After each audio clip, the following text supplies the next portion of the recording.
guys, welcome back to be playing the Sophomore Book 1, Chapter 11. The band's debut is coming up fast, but Natasha isn't playing nice. Will you put a stop to her conniving? Of course we are, because we are awesome. Chapter 11, Sabotage.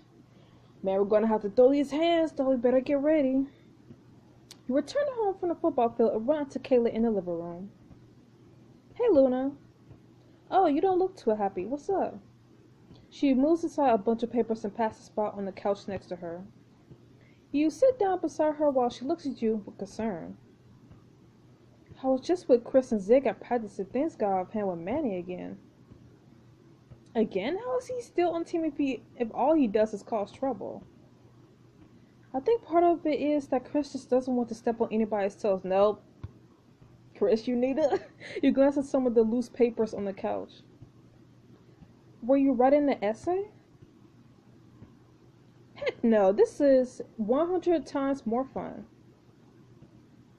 She shows you one of the papers and you see that it's a flyer for her band. Someone has sketched goofy musical instruments all over it. Cool, did you get a gig? Who's the artist? Did you get a gig? We're getting there. We still don't know where we're going to play, but we're stepping up our self-promo game while we figure that out. I feel like every time I talk to you about the band, you guys are even more motivated than before. We are. I think seeing Natasha's new band really lit a fire under us. We're so ready to put our music out there. And I'm so ready to listen to it. That little snippet you had me listen to last time was not enough. Hey, we helped her cover this. We've been writing and practicing like crazy. This group is going places, Luna. I know you are. Footsteps approach from the hallway. You both turn to see Zach coming into the living room. I thought I heard two of my favorite people. It sounded like you were talking about band stuff because I just had the best idea. Okay, spit it out already. What if Osaka Rain played a show here? I just finished cleaning out the backyard and I could run to the hardware store for wood to build a stage. Zach, you're a genius. The band would get so much exposure that would earn our house so much hype. Sounds like a lot of work. It's like that. Our parties have had a pretty good turnout so far, so if you play here, you'll get to introduce your sound to tons of people. And hopefully they'll tell their friends about us too. Zach, have I ever told you that you're my favorite genius? Just a few times. So when is Osaka Rain thinking about holding his first gig? Soon? Please say soon. Maybe in a couple weeks. We still have to finalize a set and get a lot more flyers done, and Zach will have to build a stage out back. Kaitlyn smiles sheepishly at you. Luna, can I ask you a favor? What is it? Of course you can ask. The real question is whether or not I can fulfill it. Okay, so you know how you write for the newspaper? Uh-oh. Here we go. Yeah, I did last time I checked. I know I was kind of demanding at the Loose Pins concert, and I shouldn't have been so upset when you gave Natasha's band a good review because they were good. But this time I want to ask you for something different, something fairer. You wait and Kaitlyn looks at you hopefully. I was wondering if you might maybe possibly write up a little piece on Osaka Rain. What exactly were you thinking of? Just a quick intro on the band, maybe something about the house party so people will know where to come see us. This show would be our debut. It would mean the world if we could perform our first set to a big audience.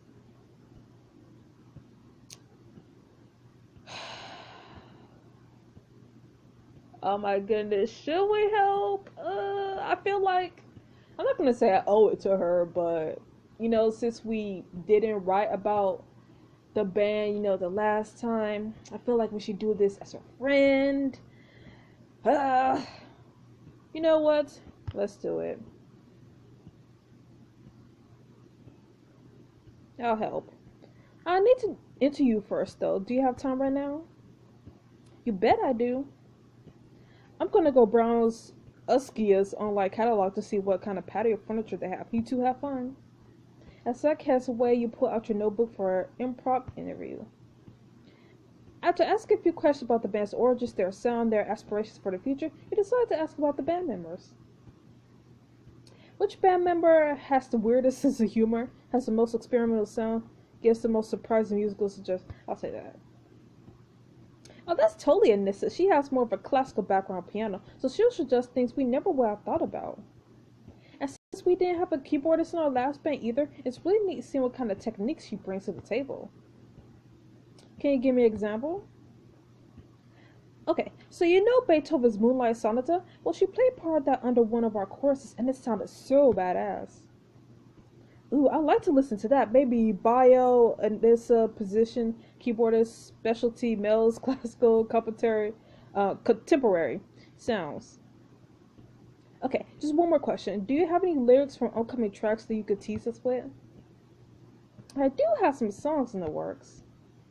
Actually, Luna, since you're such a prolific writer. Oh boy, where's this going? You could totally help me out with the song I've been trying to finish. I can use fresh eyes to help out with the chorus. I'll see what I can do. Show me what you got so far.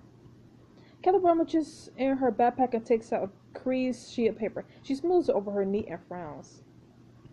Okay, it's like really not good. But I'll give you the theme and you can help me out. The vibe's like you're so aware of the world around you and it's kind of mundane but at the same time so exciting and like real, you know? Maybe. Okay, I need a noun with that feel. I'm gonna just pick the default because I am not good with nouns. I'm gonna just pick the default. Okay, I'm feeling it. How about another? Wait, are we playing a game? I have no idea what these words are even going into.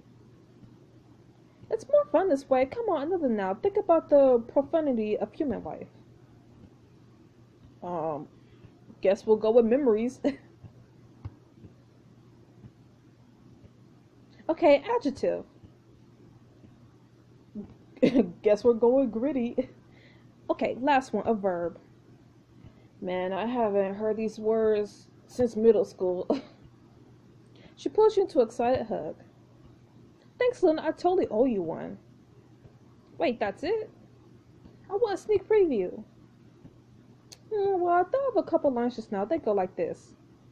I'm walking to class with my dreams swirling in my head. The sidewalks paved with my memories. Or I don't know, something along those lines. They sound like a good start. I have to work on it some more. I know you're busy, so I'll let you get back to work too. But be on the lookout for this song. You get to your feet. Your debut is going to be the biggest thing since Domestic Antelope announced their 31-stop international tour. You better believe I'm dreaming that big. Here, let me take some flowers too. I'll pull some up for you tomorrow. You're the best. She hands you a stack and then you head down the hall towards your room as she returns to designing more flyers. After finishing up a draft of Kaitlyn's article later that night, you sit back and stretch your arms over your head. Now that is what I call being productive. Hey. Suddenly you hear a scuffling sound coming from somewhere in the house. You poke your head out of your bedroom door and call softly down the hall. Hello? When there's no answer, you follow the sound through the house towards the kitchen. What's going on? Becca? What the hell? How does this work? How do I pick it all up? Becca? Becca stands up from the kitchen floor and whirls to face you. I'm not doing anything. Really? Because it looks like you were just hunched over on the floor muttering to yourself in the middle of the night. It's called cleaning, Luna. Get a clue.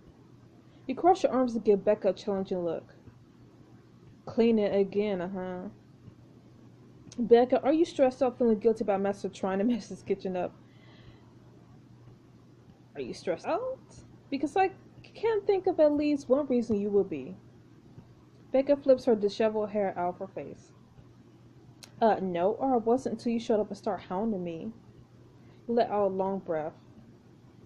Look, I just want to know what you're doing to our kitchen at midnight. Becca sighs as well and crosses her arms. Okay, maybe... Oops. I didn't mean to go that fast. That's what all they say... That's what all those boring self-help blogs say. But they've obviously never experienced the serenity of having someone to do all the cleaning for them. So you were stress cleaning. You know, that's a pretty good habit. Suddenly a sharp tank of alcohol reaches your nose and you take a closer look at the kitchen. Don't tell me she's cleaning with alcohol. Becca, what the heck is all this? Apart from the smell, there are strips of wet toilet paper all over the counters and a pile of dust on the floor with a crumpled paper towel laid over the top. I didn't want to scratch up the counter, so I tried to clean it with the softest material I could think of, but you guys only have single ply. And I swept all the crud on the floor, but I don't know how to get it to the trash can. Picking it up with the paper towel isn't working. What happened to the dustpan attached to the broom? I thought that was a snowplow or something, so I stuck it by the front door. And the smell? I thought rubbing alcohol would disinfect the dirty dishes. Becca, I get you're trying. Becca sits down on the floor. Yeah, making things so much more worse in the process. You sit beside her and rub her back. Luna, do I, ever help, or am I just in the way? You're definitely in the way. Becca, of course you help. You've been a real handful. I want to be nice, but I also want to be honest. Why isn't there, a third option that just says both? Being honest, but also being nice. You help with parties. You can't even think of anything else. I really am just taking up space to causing problems. You're trying to help yourself, and I think that's most important. You're just not so good at being aware of others. I'm trying so hard to figure out what's right and wrong and how to act around people, and it's just not working. I feel so broken. I'm still mad at Madison, but I wish I hadn't just gone rogue like that. She runs her hand through her hair in frustration. You know you made a mistake and you regret the way you acted. That's a really important step, Becca. So I'm scared you'll just get sick of the way I'm acting and give up on me. I can only screw up so many times before it's too meaning. Becca, I'll stick with you through this. Need you to do better in future. I'll stick with you. I can see that you want to do good and I want to help you, but I won't tell you everything you have to say or do. I'll support you as long as you try to take the right steps yourself. You deserve better, but thank you for still being there for me. A long silence follows. Eventually you let out a sigh. How about I help you finish things up here? She gives you a look of disbelief. I still don't get why you're being so nice to me. You should be way more angry about the whole massive thing. Trust me. I am mad. Becca, I'm still really upset about that, letting you handle that. Expecting you to clean up after our next party. I'm gonna let you handle that. You made a big mess for yourself, and I'm going to stay out of it unless you ask for help. But I want to see you make an effort first. Now come on. Hey, we're counting on Becca this far. Now come on, we could both use some sleep, so let's make this quick. You trade the dustpan and help Becca sweep up. Then get out a clean sponge and wash the dishes while she dries them off. Alright, that looks like a good start. Do you think you can handle the counters on your own? Yeah, I've got this. She looks at you tentatively. Thanks for the help. I'm sorry that I let you down so much. I'm not just going to turn my back on you, Becca, at least not yet. I want to see you become a happier person. I believe you could do the work necessary to get there. Thanks.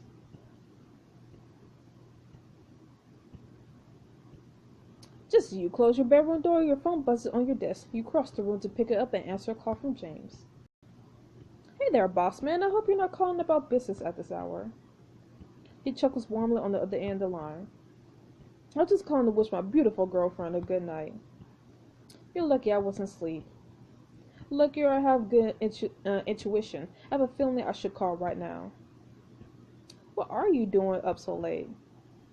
Well, I was working, researching an article for the paper's next issue. James, I hope you're not sacrificing sleep for the paper. I hope you're still making time for your fiction. You're not sacrificing your sleep. Working hard is great and all, but burning yourself out isn't. Don't worry, Luna. I've been getting a good 6 hours per night. I'm resisting the urge to say something very mom-like right now. I get 8 on the weekends. You both laugh. I don't want to keep you up too late. I just thought I'd wish you good night. I'll let you get to bed too. Love you. Love you too. Good night. After hanging up, you change into your pajamas and get into bed, quickly slipping into a peaceful slumber.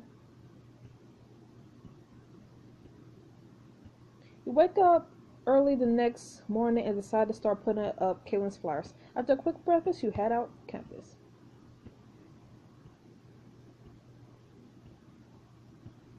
Phew, I think I spread them across the entire campus. After pinning all your flowers, you still have some time before class, so you retrace your steps and see if you miss any good spots. Hold on, I thought I put a soccer rain flyer here. There's a loose pins flyer on the same bulletin board you visited earlier, except for a soccer rain flyer is nowhere in sight. You peel back the loose pins flyer and find Kaitlyn's flower with Natasha's. Who else? Natasha. You take your steps further, finding more loose pins flowers covering the one you put up, and eventually come across Natasha herself, the she-devil. Hey, Natasha, great date, isn't it? Natasha spins around the face, you looking surprised before her expression pulls into a scowl. It was until just now. So, are you seriously that petty? You're so intimidated by Kaitlyn's band that you have to cover their flowers with your own? Because you know if they got any exposure, your musical career would be down the drain faster than the water down a high-powered toilet. Boom! Natasha laughs loudly. Actually, I'm being strategic, but I know this isn't a concept you understand. Whatever, Natasha. I'm over you and your bad attitude. Just get your flowers off of Kaitlyn's. And if I refuse, we're about to throw hands. What are you gonna do? Put one of your flowers over every single one of Kaitlyn's? Well, duh. I need people to come to my show, not hers. While she turns away to tack up another flower, you notice a whole stack of them sticking out of her backpack. I need to distract her somehow so that she can't put up any more. How am I gonna do that? Oh. I'm not gonna waste my diamonds on Natasha. Psh, who you think I am? She rolls her eyes. Snore. I wasted enough of my time with you today. She flips her hair over her shoulders and leaves you standing there. You spin on your heel and head the other way. What a she-devil. On your way to class, you spot Abby lounging on the grass reading a book. Hey, how's my favorite painter? Soaking up the last of the sun before winter arrives. Hey, Luna, and yeah, I figure it's only a matter of time until we're all shivering in our boots. He's still in the grass beside her. So where's Tyler? Abby sighs. I'm definitely not tired of hearing that by now. Abby, I'm worried about you too. Is he still hanging out with Sebastian? I'm sorry. I'm worried about you too. What? Why? It seems like things have been a little strained between the two of you recently. Abby closed her book and looks down at the cover for several moments. It's not a big deal. Are you sure about that? Okay, maybe things have been a little tense between us lately. I just really couldn't be around him anymore. What sort of trouble is brewing between Abby and Tyler? Stay tuned to Sophomore to find out. Okay, so I think this chapter was or is way better than last week. Cause last week's was just like what? So I do think this chapter is better than last week's, but I don't know. I still feel like we haven't really made much progress. I mean, with Becca, I don't know. We're just going to see what happens with her. I mean, it is nice that we had a good talk with her. But as far as Abby and Tyler again, and then Kaitlyn and Natasha, it's like, the same old stuff. I'm starting to get tired of it. So anyways, I'll see you guys next week for the next chapter of the Sophomore. Stay frosty. Bye-bye.